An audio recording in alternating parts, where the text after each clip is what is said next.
Everyone welcome back to my channel. Pythagoras प्रमेय का विलोम 2024 के लिए सिलेक्ट किया गया है बिहार बोर्ड के लिए। पाइथागोरस प्रमेय का विलोम होता है क्या, इसका डिफिनेशन क्या होता है देख लेते हैं।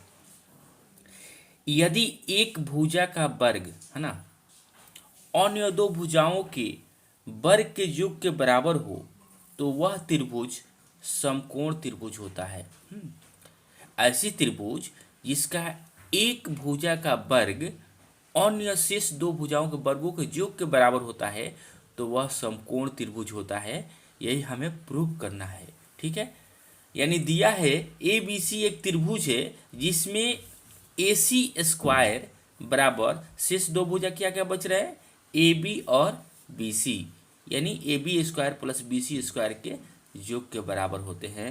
तो वह त्रिभुज क्या होते हैं, राइट एंगल ट्रिंगल होते हैं, यानी समकोण त्रिभुज होते हैं। तो यही सिद्ध करना है angle B equal to 90 degree, क्योंकि हम जानते हैं सबसे बड़ी भुजा के सामने वाले जो कोण होते हैं वही 90 डिग्री होते हैं।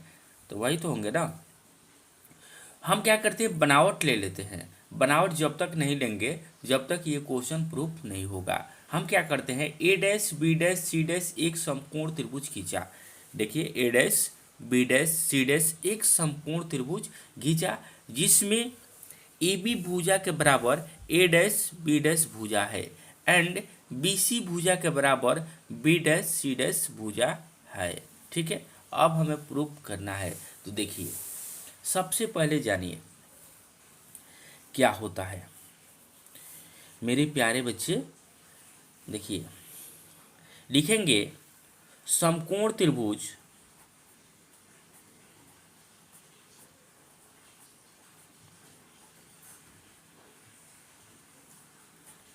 त्रिभुज A dash B dash C dash में।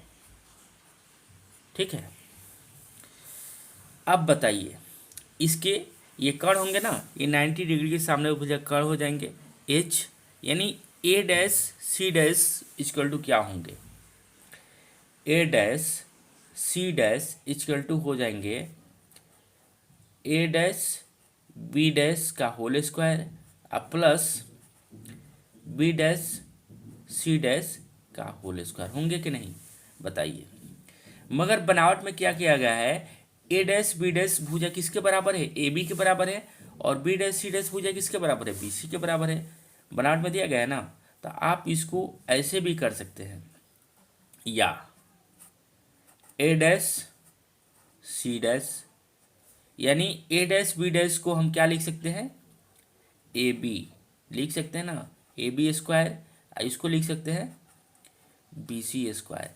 यहाँ पर लिखेंगे सिंस बनावट में क्या किया गया है, ए बी बराबर ए डैश बी डैश और B C equal to B dash C dash, बनावट से है ना। ये क्या है, बनावट से है। तो आप इसको, तो ये तो हो गया आपका, यानी A B square plus B C square equal to हो गए A dash C dash, equation first. लेकिन दिया है, क्या दिया है बाबू, दिया है A B square plus B C square बराबर ए सी स्क्वायर, ये दिया है ना ये क्वेश्चन। तो इक्वेशन सेकेंड हो गए। आप लिखेंगे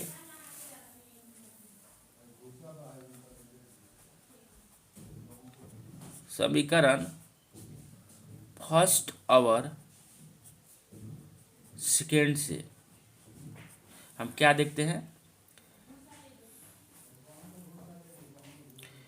ए C square equal to A dash C dash का स्क्वायर होंगे ना। आप चलिए, इसलिए क्या होंगे, ए सी बराबर ए डैश सी डैश है ना।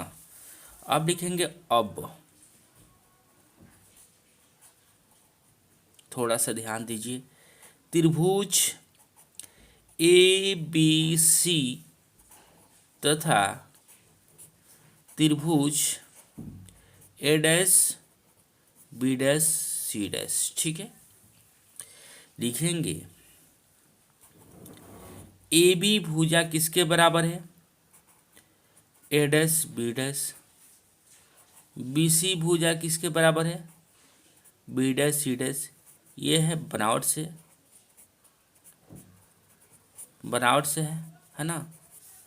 एंड साथ में अभी सिद्ध किए हैं ए सी बराबर ए डैश सी डैश, यानी दोनों ट्रिंगल में तीनों भुजा एक दूसरे के बराबर है।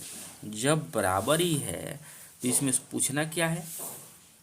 तो आप कह सकते हैं त्रिभुज ए बी सी एक दूसरे के बराबर सर्वांगसम त्रिभुज A dash B dash C dash. तो ये कोण किसके बराबर होंगे? इसके बराबर। ये कोण किसके बराबर है? इसके बराबर। सी कोण किसके बराबर? सी डैश के बराबर। तो हमें तो बी से मतलब है बी 90 डिग्री है, तो बी लीजिए। एंगल बी इजकल टू क्या होंगे? एंगल बी डैश, ठीक है। लेकिन since angle B dash equal to 90 degree, इसलिए एंगल बी इजकल टू भी 90 डिग्री, ठीक है। लिख सकते हैं, लिखेंगे अतः ए बी सी एक क्या होंगे? समकोण त्रिभुज है। क्यू ई डी लिखिएगा। वीडियो समझ में आ रहा है तो वीडियो को लाइक एंड चैनल को सब्सक्राइब जरूर करें। जय हिंद, जय भारत, वंदे मातरम, भारत माता की जय।